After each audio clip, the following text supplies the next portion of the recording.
ان الحمد للہ والصلاۃ والسلام علی رسول اللہ اما بعد۔ محترم ناظرین اور معزز سامعین، اسلام میڈیا کے پلیٹ فارم سے بندہ ناچیز حافظ ابو یحییٰ آپ کی خدمت میں حاضر ہے۔ مجھے ایک ہمارے محترم اور معزز دوست ہیں اور بزرگ ہیں، ہم کہہ سکتے ہیں ہم سے بڑے ہیں علم و فضل میں، انہوں نے ایک کلپ ہمیں بھیجا تھا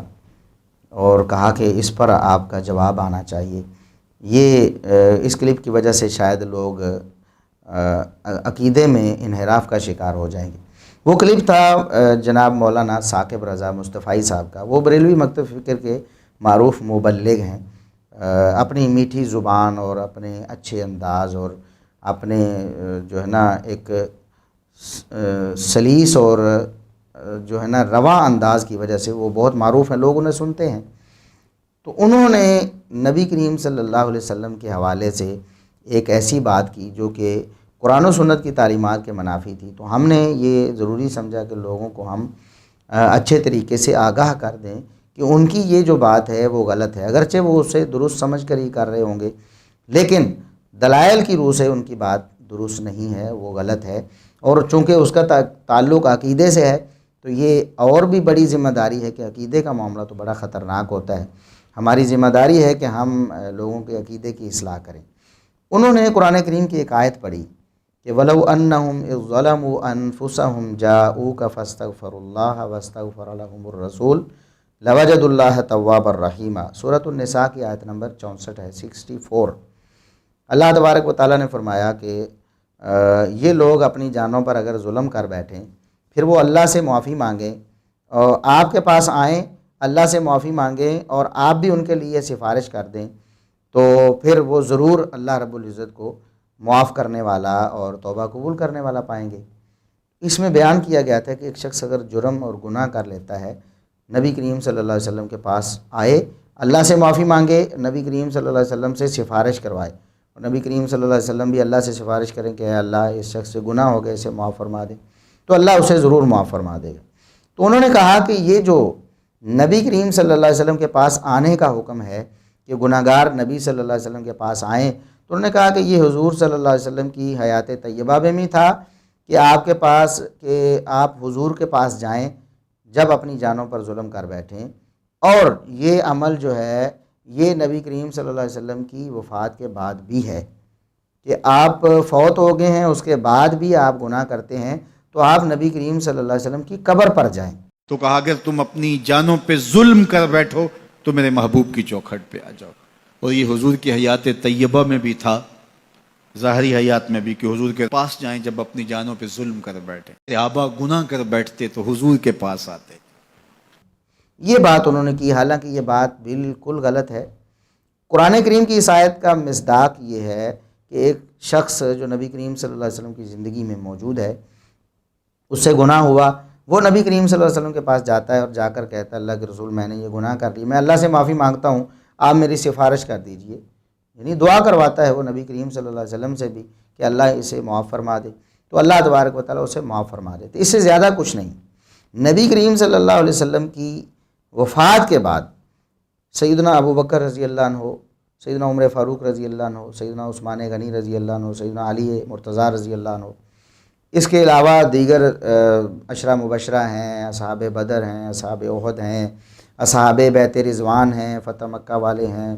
تمام صحابہ کرام، کسی ایک نے بھی کبھی ایسا نہیں کیا کہ نبی کریم صلی اللہ علیہ وسلم کی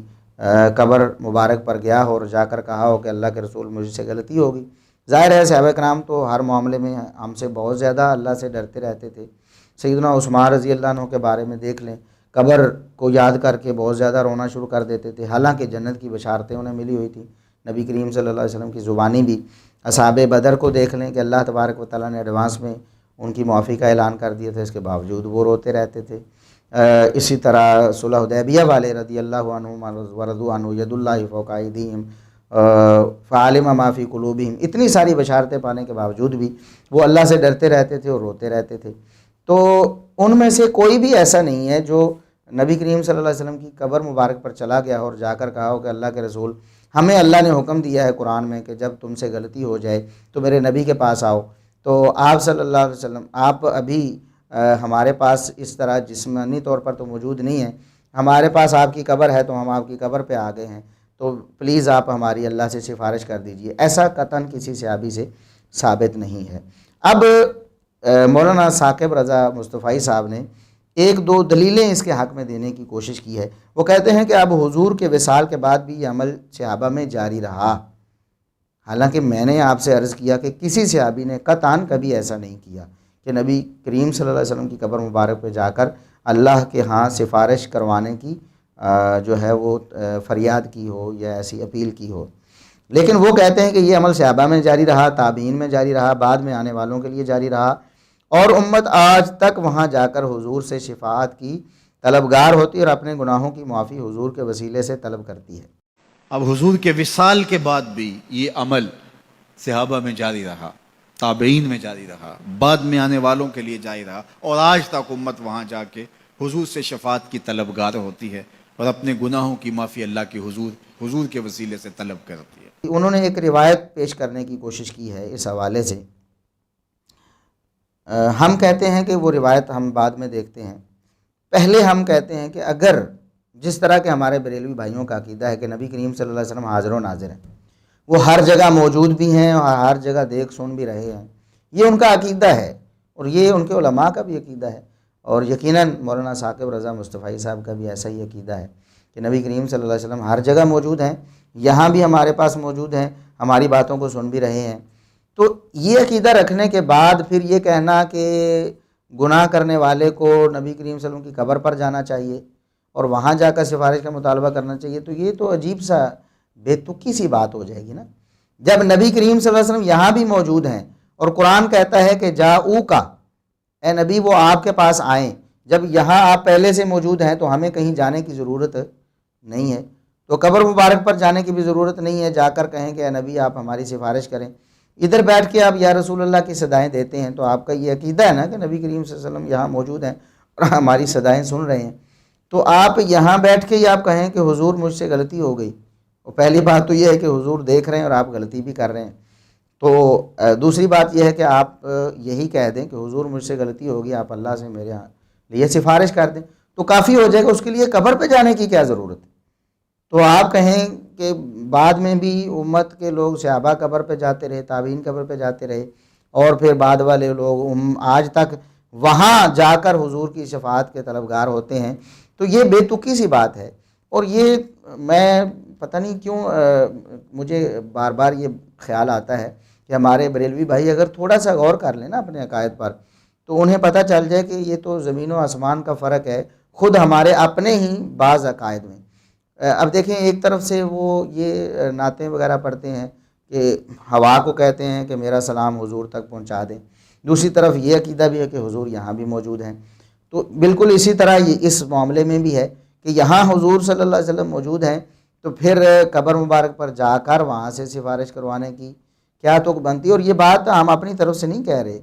یہ بات خود ہمارے بریلوی بھائیوں کے جو بڑے علماء ہیں، جو بریلویت کی بنیاد ہے مسلک بریلویت کی، وہ اس بات کے اقراری ہیں کہ ہم یہ مانتے ہیں کہ حضور صلی اللہ علیہ وسلم یہاں موجود ہیں، اور کوئی شخص اگر ادھر بیٹھا ہی کہے کہ حضور میری سفارش کر دیں، مجھ سے غلطی ہو گئی ہے، تب بھی حضور اس کے لیے سفارش کر دیں گے، تو پھر قبر پہ جانے آنے کی باتیں تو ویسے ہی ختم ہونی چاہیے، وہاں جا کر کیا بات ہوتی، یہیں بیٹھ کر کریں۔ ایک بات، دوسری بات یہ ہے کہ اگر جو روایات، جو آگے دو روایات مولانا ثاقب رضا مصطفی صاحب نے پیش کی ہیں، اگر ان سے یہ ثابت ہوتا ہے کہ قبر پر جا کر فریاد کرنی ہے نبی کریم صلی اللہ علیہ وسلم سے، یا صحابہ نے جس طرح انہوں نے کہا کہ صحابہ بھی قبر مبارک پر جا کر سفارش کرواتے رہے، تو اس کا مطلب یہ ہے کہ صحابہ کرام کا عقیدہ یہ تھا کہ نبی کریم صلی اللہ علیہ وسلم کی زندگی میں بھی، انہوں نے ایک مثال مولانا ثاقب رضا مصطفی صاحب نے یہ بھی پیش کی کہ آپ کی زندگی میں ایک صحابی سے خطا ہوئی، تو وہ نبی کریم صلی اللہ علیہ وسلم کے پاس آئے اور آ کر انہوں نے کہا حضور میرے لیے سفارش کریں، اور انہوں نے کہا کہ وہ ایک ستون بھی ہے مسجد نبی میں، اس کے ساتھ انہوں نے اپنے آپ کو باندھ لیا تھا، تو بہرحال وہ نبی کریم صلی اللہ علیہ وسلم کے پاس آئے چل کے، تو اس کا مطلب یہ ہے کہ نبی کریم صلی اللہ علیہ وسلم کی زندگی میں بھی صحابہ کرام کا یہ عقیدہ نہیں تھا کہ حضور یہاں موجود ہے۔ بالکل واضح بات ہے، اس میں کسی قسم کا کوئی الجھاؤ تو نہیں ہے نا کہ صحابی نے غلطی کی تو وہ چل کر نبی کریم صلی اللہ علیہ وسلم کے پاس آ رہے ہیں اور آ کر کہہ رہے ہیں حضور مجھ سے غلطی ہوئی ہے، آپ اللہ سے میرے لیے سفارش کر دیں۔ ایک تو ان کا عقیدہ یہ بھی ہے کہ حضور کو معلوم نہیں کہ ہم نے غلطی کی ہے، ورنہ آ کر بتائیں، وہ تو کہیں حضور آپ کو پتہ ہی ہے، آپ میرے لیے سفارش کر دیں۔ ایسے تو نہیں کہا انہوں نے، حضور مجھ سے غلطی ہوئی ہے۔ اور بعض دفعہ ایسی احادیث واضح طور پر موجود ہیں کہ نبی کریم صلی اللہ علیہ وسلم سے ایک شخص آ کر کہتا ہے کہ میں نے یہ گناہ کیا ہے، تو آپ چہرہ مبارک پھیر لیتے، پھر آپ اس سے پوچھتے ہیں کہ ایسے کیا تم نے؟ جی ایسے کیا، پھر ایسے بھی کیا تم نے، یعنی تصدیق کرنے کے لیے کہ واقعی وہ جرم فی الحقیقت اس نے کیا ہے یا اس جرم کے قریب جا کر سمجھ رہا ہے کہ میں نے کر لیا ہے۔ تو نبی کریم صلی اللہ علیہ وسلم غیب بھی نہیں جانتے تھے، اسی واقعے سے جو پیش کر رہے ہیں اس سے ثابت ہوتا ہے۔ بہرحال صحابی آئے اور آ کر کہا کہ اللہ کے رسول میرے لیے سفارش کیجیے۔ اس کا مطلب اپنی زندگی میں بھی آپ صلی اللہ علیہ وسلم ہر جگہ حاضر ناظر نہیں تھے، تو بعد میں پھر کیسے حاضر ناظر ہو گئے؟ اس کی کیا دلیل ہے کہ حضور صلی اللہ علیہ وسلم جب فوت ہو گئے تو اس کے بعد پھر حاضر ناظر ہو گئے، اپنی زندگی میں نہیں تھے؟ تو بہرحال ان کی دلیل آپ دیکھتے ہیں کہ دلیل کیا ہے۔ وہ کہتے ہیں صاحب مدارک نے لکھا ہے اسی آیت کریمہ کے تحت، وَلَوْ أَنَّهُمْ إِذْ ظَلَمُوا أَنفُسَهُمْ جَاءُوكَ، کہتے ہیں صاحب مدارک نے لکھا ہے کہ حضور کا وصال کا دوسرا یا تیسرا دن تھا، نبی کریم صلی اللہ علیہ وسلم کو فوت ہوئے 2-3 دن ہوئے تھے۔ ایک اعرابی دیہاتی دور دراز سے سفر کر کے مدینہ منورہ پہنچا حضور سے ملنے کے لیے، لیکن اسے پتہ چلا کہ حضور تو 2-3 دن پہلے فوت ہو چکے ہیں۔ تو اس نے کیا کیا، وہ قبر مبارک پر بیٹھ گیا اور قبر مبارک کی مٹی پکڑ کے اپنے سر میں ڈالنے لگا، اور اس نے کہا کہ اللہ کے رسول میں تو اس لیے آیا تھا کہ غلطی ہوئی ہے اور جا کر آپ سے سفارش کرواؤں گا تو میری غلطی اللہ معاف کر دے گا۔ اب آیا ہوں تو مجھے پتہ چلا ہے کہ آپ تو دنیا سے چلے گئے ہیں، آپ فوت ہو گئے ہیں، اب میں کیا کروں؟ میں تو یہیں بیٹھا ہوں، میں نے تو اپنی غلطی معاف کروا کے ہی جانا ہے۔ صاحب مدارک نے لکھا اسی آیت کریمہ کے تحت کہ حضور کے وصال کا دوسرا یا تیسرا دن تھا، ایک اعرابی دیہاتی دور دراز سے سفر کر کے مدینۃ المنورہ پہنچا حضور سے ملنے کے لیے۔ جب داخل ہوا تو پتہ چلا کہ حضور کا تو وصال ہو گیا 3 دن پہلے، تو پھر اس پہ کیا گزری؟ اس نے رونا شروع کر دیا اور حضور کے روضے پہ آیا، قبر انور کی مٹی کو اپنے سر پہ ڈالتا اور کہتا حضور میں تو گناہوں کی بخشش کے لیے آیا تھا، اللہ کا کلام پڑھا تھا، اگر اپنی جانوں پہ ظلم کر بیٹھو تو محبوب کی چوکھٹ پہ آ جاؤ۔ مجھے یہاں آ کے پتہ چلا کہ آپ تو وصال کر گئے ہیں، تو میں تو نہیں جانا جب تک گناہوں کی مغفرت نہ ہو۔ ضد کر بیٹھا، تیرے کولوں انج منگاں گا جویں اڑیاں کرے ایانا۔ تو وہ ضد کر بیٹھا، حضور کے روضہ انور کے پاس قبر نور کے پاس بیٹھ گیا، مٹی لا کے سر میں ڈالتا اور کہتا کہ حضور میں تو بخشش و مغفرت کے لیے آیا ہوں، میں نے تو نہیں جانا جب تک میری مغفرت نہ کر دی جائے۔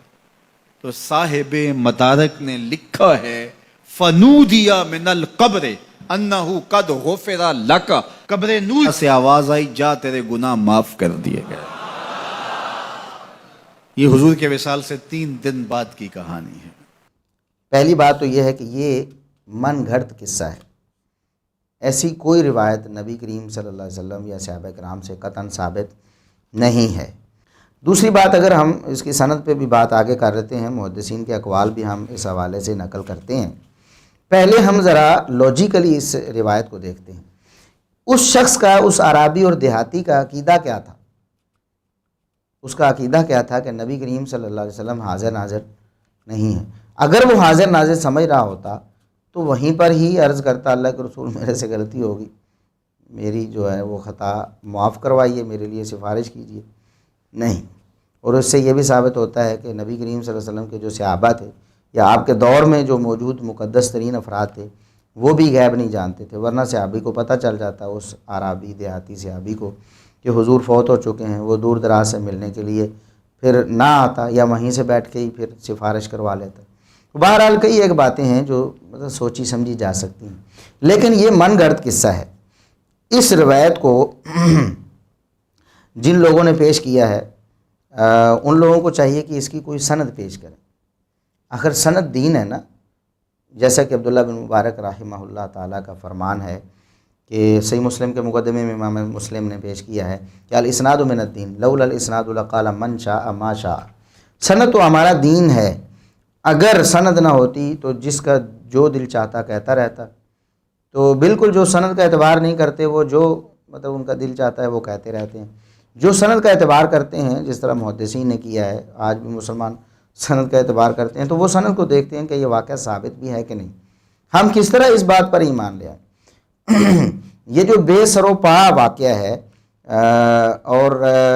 جس کی کوئی معتبر سند دنیا میں موجود نہیں، جو سند کہیں منقول ہوئی اس کی حالت بھی ہم آگے بیان کرنے لگے ہیں. تو ایسی روایات سے عقیدہ کیسے ثابت ہو سکتا ہے؟ یہ عقیدے کا مسئلہ ہے نا. ہر بندہ سمجھتا ہے کہ یہ عقیدے کا مسئلہ ہے. عقیدے کا مسئلہ اتنا اہم ہے کہ بقول احناف فقہائے احناف نے یہ فیصلہ دیا ہے کہ عقیدے میں اخبار آحاد قبول نہیں ہے. اخبار آحاد ایسی احادیث کو کہتے ہیں جو متواتر نہ ہو، اور بخاری و مسلم کی بھی جو احادیث جن کی صحت پر امت کا اجماع ہے ان میں سے بھی اکثریت اخبار آحاد کی ہے. تو اخبار آحاد بخاری مسلم کی بھی ہوں تو حنفی فقہا کے نزدیک اس سے عقیدہ ثابت نہیں ہوتا، چیجا کہ اس طرح کی جھوٹی روایات سے وہ اپنا عقیدہ ثابت کرتے رہیں. تو یہ بات میں اپنی طرف سے نہیں کہہ رہا، یہ بات ملا علی قاری حنفی صاحب نے کہی ہے. ملا علی قاری حنفی احناف کے معتبر ائمہ میں سے ایک ہیں.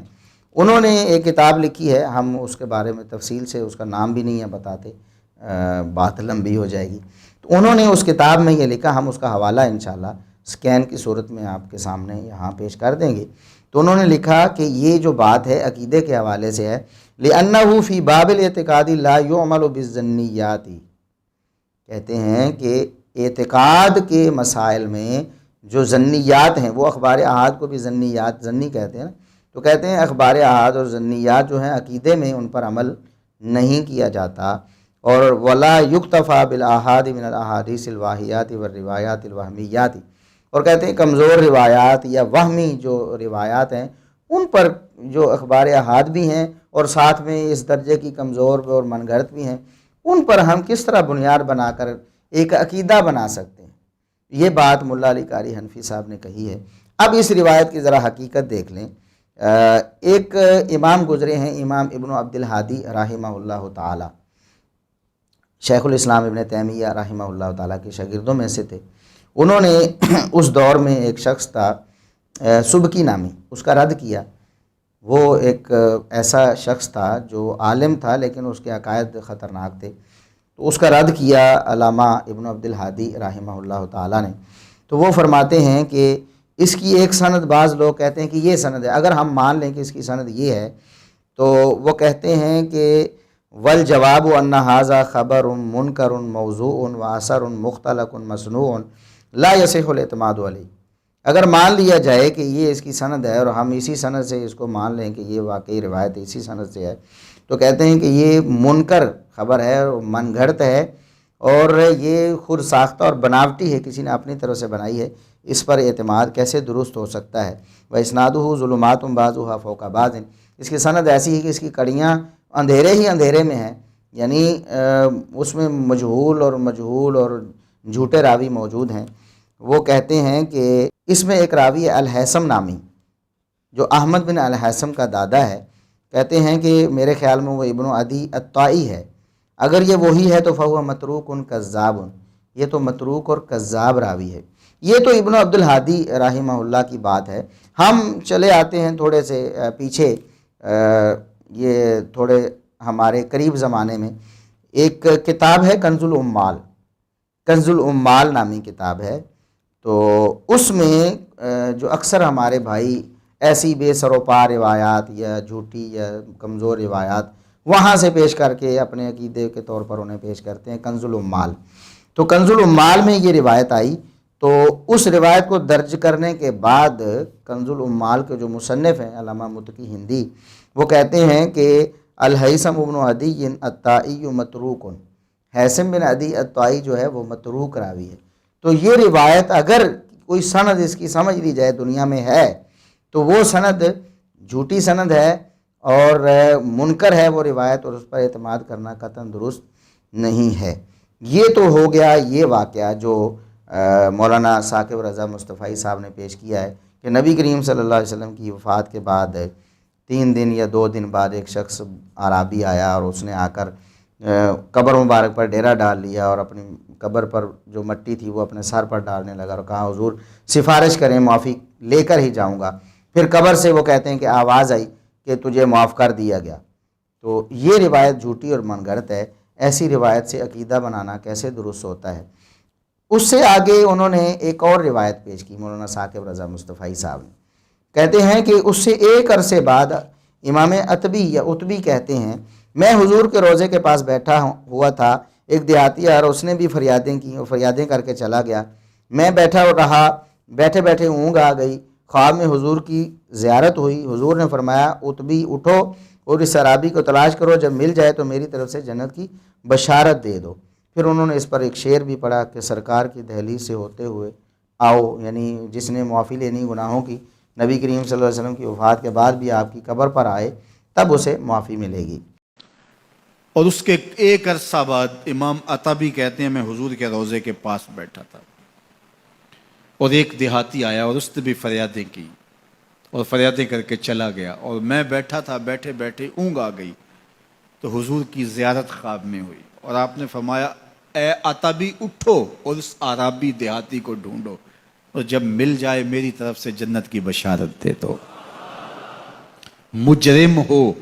تو منہ اشکوں سے دھوتے چلے آؤ، مجرم ہو تو منہ اشکوں سے دھوتے چلے آؤ، آؤ در تواب پہ روتے چلے آؤ. قرآن میں مذکور ہے بخشش کا طریقہ، سرکار کی دہلیز سے ہوتے چلے آؤ. کہا جرم کر بیٹھو تو محبوب کی چوکھٹ پہ آ جاؤ. پھر کیا ہوگا؟ لوجد اللہ تواب الرحیم. تم تو گناہوں کی معافی لینے آئے تھے لیکن محبوب کو ساتھ لے آئے ہو، لہٰذا وسیلہ حضور کا ڈالا ہے تو گناہ تو معاف ہوں گے ہی ہوں گے، اضافی رحمتیں بھی عطا کر دی جائیں گی. اللہ اکبر، کرم نوازیاں ہو جائیں گی. تو ان کے در پہ حاضری سعادت مند لوگوں کا عمل اور وظیفہ رہا ہے. یہ جو روایت ہے اس کی حقیقت اگر آپ دیکھیں تو یہ امام بہقی رحمۃ اللہ علیہ نے اپنی کتاب شعب الایمان میں اپنی سند سے پیش کی. اور محدثین سند اسی لیے پیش کرتے تھے تاکہ آپ کو پتہ چلے کہ یہ جو روایت پیش کی جا رہی ہے اس کو بیان کرنے والے کون ہیں، کیا اس پر اعتماد کرنا درست ہے یا نہیں. اگر روایتیں ساری ان کے نزدیک صحیح ہوتی یا اس پر عقیدہ و عمل کی بنیاد سب پر رکھنی ہوتی تو سندوں کو ویسے ہی حذف کر دیتے اور کہتے کہ یہ دیکھیں ہمارا عقیدہ اور ہمارا عمل ہے. نہیں، انہوں نے سند پیش کی ہے اور سند جو پیش کی ہے اس میں محمد بن روح بن یزید البصری اور اسی طرح عمر بن محمد بن عمر بن الحسین اور اسی طرح ابو حرب الہلالی، یہ تینوں راوی ایسے ہیں جن کے بارے میں کوئی پتہ نہیں کہ یہ کون ہیں. دیکھیں کہ کسی حدیث کو قبول کرنے کے لیے ضروری ہے کہ اس کے راوی عادل اور ضابط ہوں، ان کا کردار بھی اجلا اور نکھرا ہو آپ کے سامنے، پوری دنیا کے سامنے، اور ان کا حافظہ بھی مضبوط ہو، تب آپ ان کی روایت قبول کر سکتے ہیں. ان کے تو نہ عقیدے کا پتہ، نہ ایمان کا پتہ، نہ ان کے کردار کا پتہ اور نہ ان کے حافظے کا پتہ. تین بندے ہیں، کوئی ایک نہیں ہے، تینوں کے حالات ہی نہیں پتہ کہ یہ کون تھے. اور اس سے آگے بھی یزید الرقاشی ایک راوی ہے، وہ ضعیف ہے. محدثین کہتے ہیں کہ یہ قابل اعتماد نہیں، اس کی حدیثیں جو بیان کردہ ہیں وہ ان سے آپ حجت اور دلیل نہیں لے سکتے. تو یہ حال ہے اس روایت کا. اور امام ابن عبد الحادی رحمۃ اللہ علیہ نے الصارم المنکی میں جب علامہ سبکی کا رد کیا تو وہاں واضح طور پر لکھ دی کہ وَهَذِهِ الْحِكَایَةُ الَّتِي ذَكَرَهَا بَعْضُهُمْ يَرْوِيهَا عَنِ الْعُتْبِيِّ بِلَا إِسْنَادٍ. یہ جو روایت عتبی سے عموماً پیش کی جاتی ہے بغیر سند کے پیش کی جاتی ہے. وَبَعْضُهُمْ يَرْوِيهَا عن محمد بن حرب الہلالی، بعض نے محمد بن حرب الہلالی سے اور بعض نے محمد بن حرب عن ابی الحسن الزعفرانی سے اور بعض نے کسی طرح بھی پیش کی. کہتے ہیں کہ شعب الایمان میں اس کی جو سند آئی ہے وہ تو اندھیرے ہی اندھیرے ہیں کہ وہ کیسے تھے. پھر انہوں نے اس کے بارے میں آنڈ میں کہا کہ ولا یصلح الاحتجاج بمثل هذه الحکایہ، ایسی حکایت قابل حجت کیسے ہو، اس کو دلیل کیسے بنایا جا سکتا ہے. اور خصوصاً عقیدے میں جو احناف کے نزدیک خبر واحد جو ثابت ہو، اس کی تمام شرطیں صحت کی پوری ہوں، تب بھی وہ حجت نہیں ہوتی. کہ کہ ایسی جھوٹی من گھڑت اور ضعیف روایت جس کو محدثین نے رد کر کے کوڑے کی ٹوکری میں پھینکا ہے، اس کو یہ لوگ جھاڑ پھونچ کر پھر عقیدہ و عمل بنانے کی کوشش کر رہے ہیں. تو اللہ تبارک و تعالیٰ سے ہمیں دعا کرنی چاہیے کہ اللہ تبارک و تعالیٰ ہمیں اپنا عقیدہ ہمیشہ کتاب و سنت پر، قرآن کریم پر اور صحیح احادیث پر استوار کرنے کی توفیق عطا فرمائے۔ یہاں پر ایک میں اطلاع کے لیے اور تھوڑا آپ کی معلومات میں اضافے کے لیے بتاتا چلوں کہ یہ جو عقیدہ ہے کہ نبی کریم صلی اللہ علیہ وسلم کی وفات کے بعد بھی آپ کی قبر پہ جا کے آپ سے سفارش کروائی جا سکتی ہے، بلکہ کروانی چاہیے ہر گناہ گار کو، کیونکہ اللہ نے فرمایا ہے کہ آپ کے پاس آنا چاہیے انہیں۔ وہ کہتے ہیں کہ آپ کے پاس آنا دنیا میں زندگی، آپ کی زندگی میں آپ کے پاس آپ کی مسجد میں یا آپ کے گھر میں حاضر ہونا تھا، آپ کی وفات کے بعد آپ کی قبر پہ حاضر ہونا ہے۔ یہ صرف ہمارے بریلوی بھائیوں کا عقیدہ نہیں ہے، یہ ہمارے دیوبندی بھائیوں کا بھی عقیدہ ہے۔ یعنی یہ سارے معاملات اور عقیدے کی جو یہ خطرناک لغزش ہے، یہ ہمارے دیوبندی بھائیوں کو بھی لگی ہوئی ہے۔ اس حوالے سے ہم ایک دو عبارتیں پیش کرتے ہیں۔ دارالعلوم دیوبند کے بانی جناب محمد قاسم نانوتوی صاحب، جو کہ سید الطائفہ بھی کہتے ہیں قاسم نانوتوی صاحب کو، ہمارے دیوبندی بھائی، وہ اسی آیت کریمہ کو ذکر کر کے لکھتے ہیں، کہتے ہیں اس میں کسی کی تخصیص نہیں، آپ کے ہم اثر ہوں یا بعد کے امتی ہوں، کہتے ہیں سب آپ کے پاس آئیں گے سفارش کروانے کے لیے، اور تخصیص ہو تو کیوں کر ہو، آپ کا وجود تربیت تمام امت کے لیے یکساں رحمت ہے کہ پچھلے امتیوں کا آپ کی خدمت میں آنا اور استغفار کرنا اور کرانا جب ہی متصور ہے کہ قبر میں زندہ ہوں۔ وہ ایک تو یہ بات کر رہے تھے، انہوں نے نبی کریم صلی اللہ علیہ وسلم کی قبر میں زندگی اور لوگوں کو دیکھنا، لوگوں کا آپ سے فریادیں کرنا اور آپ کا سننا اور یہ سارے معاملات ثابت کیے ہیں، اسی جو ہے نا آیت سے ثابت کرنے کی کوشش کی۔ کہتے ہیں آپ اپنی قبر میں زندہ ہیں، آپ ارد گرد کے حالات کو دیکھتے ہیں، لوگ جانے والے آپ کو اپنی بات سنا سکتے ہیں، تب ہی تو اس آیت کا مصداق ہوگا کہ آپ کی زندگی میں بھی لوگ آپ کے پاس آتے تھے، آپ کے وفات کے بعد آپ کی قبر پر آئیں گے اور آپ صلی اللہ علیہ وسلم ان کے لیے سفارش کریں گے۔ یہ بات مولانا قاسم نانوتوی صاحب نے آب حیات نامی کتاب ہے صفحہ 40 پہ لکھی ہے۔ اسی طرح جناب ظفر احمد تھانوی دیوبندی صاحب، یہ بھی بہت بڑے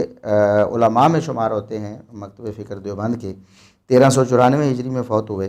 وہ لکھتے ہیں کہ فثابت ان حکم الآیات باقم بعد وفاتہ صلی اللہ علیہ وسلم،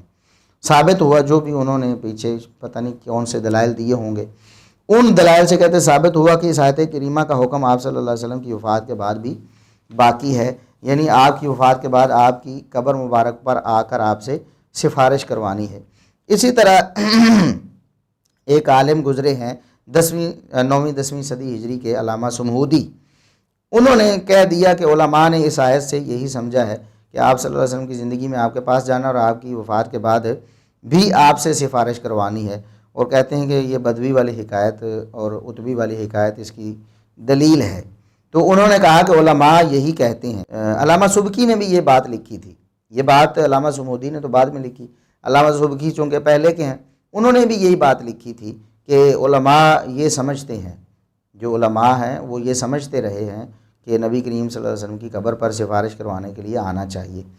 تو ابن عبد الحادی رحمۃ اللہ علیہ نے اس پر جو ہے نا تنقید کی، اور انہوں نے بڑا زبردست جملہ ایک کہا، کہتے ہیں من فہم ھذا من سلف الامت و ائمۃ الاسلام، آپ جو کہتے ہیں کہ پہلے مسلمان ہیں وہ ایسے کرتے، ایسے سمجھتے رہے، آپ ہمیں بتائیں تو صحیح کہ اسلاف امت میں سے اور ائمہ اسلام میں سے کون ہے جس نے یہ سمجھا ہے۔ ہم بھی یہی عرض کرتے ہیں اپنے بھائیوں سے کہ ائمہ اسلام میں سے، اسلاف امت صحابہ تابعین اور ائمہ دین میں سے کون ہے جس نے یہ سمجھا ہے جو آپ اس آیت سے سمجھ رہے ہیں۔ فاذکر لنا الرجل واحد من الصحابہ والتابعین اور تابع التابعین والائمۃ الاربعہ، کہتے ہیں کہ ہمیں کسی ایک بندے کا تو نام بتائیں، صحابہ میں سے، تابعین میں سے، تبع تابعین میں سے اور ائمہ دین میں سے، ائمہ اربعہ میں سے، امام ابو حنیفہ، امام مالک، امام شافعی، امام احمد بن حنبل رحمۃ اللہ علیہ، انہی میں سے کسی کا آپ نام بتائیں کہ انہوں نے کسی موقع پر ایسی بات کہی ہو کہ اس آیت سے یہ ثابت ہوتا ہے کہ حضور صلی اللہ علیہ وسلم کی وفات کے بعد ان کی قبر پہ جا کے آپ نے ان سے سفارش کروانی اور انہوں نے کرنی ہے۔ تو وہ کہتے ہیں کہ او غیرہم من الائمۃ و اہل الحدیث والتفسیر، چلو صحابہ سے نہیں، تابعین سے نہیں، تبع تابعین سے نہیں، ائمہ اربعہ سے نہیں، ان کے علاوہ اور بھی ائمہ اسلام ہیں، محدثین ہیں، وہ مفسرین ہیں، ان میں سے کس نے یہ انہ فاہم العموم بالمعنی الذی ذکرتہ، کہ انہوں نے اس حدیث سے وہی عموم مراد لیا ہو جو آپ مراد لیتے ہیں کہ آپ کی وفات کے بعد قبر پہ آپ سے جا کر فریادیں کرنی ہیں اور آپ نے ان کے لیے سفارش کرنی ہے، وہ عامل ابھی ہی او ارشد الیہ، یا کسی نے ایسا کوئی عمل کیا ہو یا ایسی رہنمائی کی ہو، لوگوں کو کہا ہو کہ جاؤ قبر نبوی پہ جا کے اپنے لیے سفارش کرواؤ، فدعواک علی العلماء بطریق العموم ھذا الفہم دعوی باطلۃ ظاہرۃ البطلان، کہتے ہیں کہ یہ جو دعویٰ آپ نے علماء کے جو ذمہ لگا دیے، کر دیا کہ یہ علماء ایسے ہی سمجھتے تھے، کہتے ہیں کہ یہ واضح طور پر باطل اور جھوٹا دعویٰ ہے۔ علماء امت میں سے، صحابہ تابعین تبع تابعین اور ائمہ دین میں سے کسی سے ایسا قطعاً کچھ بھی ثابت نہیں، اور یہی وجہ یہ ہے کہ قرآن کریم میں ایسی کوئی بات مذکور نہیں، نبی کریم صلی اللہ علیہ وسلم کی صحیح حدیث میں کہیں بخاری، مسلم، ابو داؤد، ترمذی، نسائی، ابن ماجہ، عقیدے کی کتابیں محدثین نے لکھی، بڑی بڑی کتابیں، امام بخاری رحمۃ اللہ علیہ نے کتاب التوحید صحیح بخاری میں درج کی ہے، اسی طرح دیگر ائمہ نے اپنی مستقل کتابیں بھی لکھی ہیں، ایک ایک صفت باری تعالیٰ اور نبی کریم صلی اللہ علیہ وسلم کے ایک ایک معجزے کو ثابت کرنے کے لیے کتابیں انہوں نے لکھی ہیں۔ کسی نے یہ بات یہ ثابت نہیں کی کہ اس طرح کرنا چاہیے، نبی کریم صلی اللہ علیہ وسلم کی قبر مبارک پر جا کر سفارش طلب کرنا چاہیے، اور نبی کریم صلی اللہ علیہ وسلم اس سفارشی کی بات کو سنیں گے اور پھر آگے پھر پروانہ بھی جاری کریں گے کہ اللہ نے تمہیں معاف کر دی۔ قبر سے آواز بھی آئے گی، ایسی آواز آنی ہوتی تو ابو بکر و عمر، عثمان و علی رضی اللہ عنہم کے لیے آتی۔ اور پھر ہم یہاں عرض یہ کرتے ہیں، ایک اور بات بھی ہے، ویری سمپل،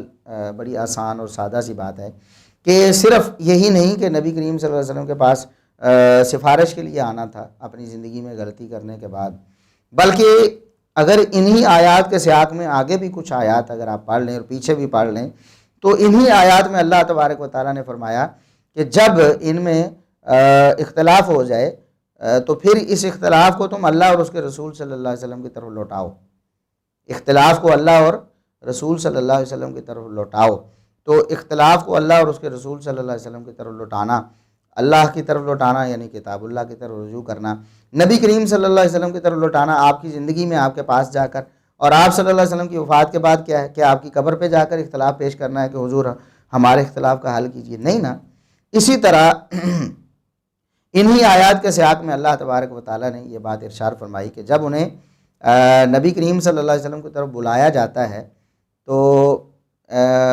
وہ جو منافقین ہیں وہ نبی کریم صلی اللہ علیہ وسلم کے پاس فیصلے کے لیے جانا جو ہے وہ پسند نہیں کرتے۔ اسی طرح دوسری آیت میں اللہ تبارک و تعالیٰ نے یہ ارشاد فرمایا کہ اگر یہ لوگ آپ کو اپنے فیصلوں میں حاکم نہ مان لیں،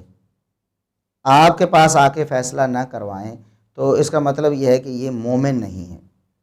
تو اس آیت کا تقاضا یہ ہے کہ صرف سفارش کے لیے نہیں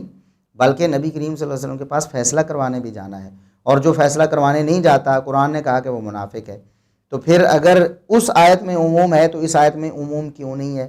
اگر اس آیت میں قبر پر جا کر سفارش کروانے کا عموم ہے تو ان آیات میں نبی کریم صلی اللہ علیہ وسلم کی قبر پر جا کے فیصلہ کروانے کا عموم کیوں نہیں ہے؟ اگر قبر پہ جا کر سفارش کروانے سے آواز آ سکتی ہے کہ اللہ نے تمہیں معاف کر دیا ہے، تو قبر پہ جا کے فیصلہ کروانے سے بھی کہ حضور ہمارے درمیان اختلاف ہو گیا فیصلہ کیجئے، تو قبر سے آواز آ سکتی ہے کہ تم میں سے فلاں صحیح ہے اور فلاں غلط ہے۔ تو قرآن کریم کی ایک ہی سیاق میں ایک ہی صورت میں جو آیات ہیں، بعض کو آپ نے عموم پر رکھ لیا کہ آپ کی وفات کے بعد بھی ان میں عموم ہے، اور بعض کو آپ نے چھوڑ دیا کہ ان میں عموم نہیں ہے۔ یہ کیسی مطلب عقل مندی ہے؟ تو اللہ تبارک و تعالی ہمیں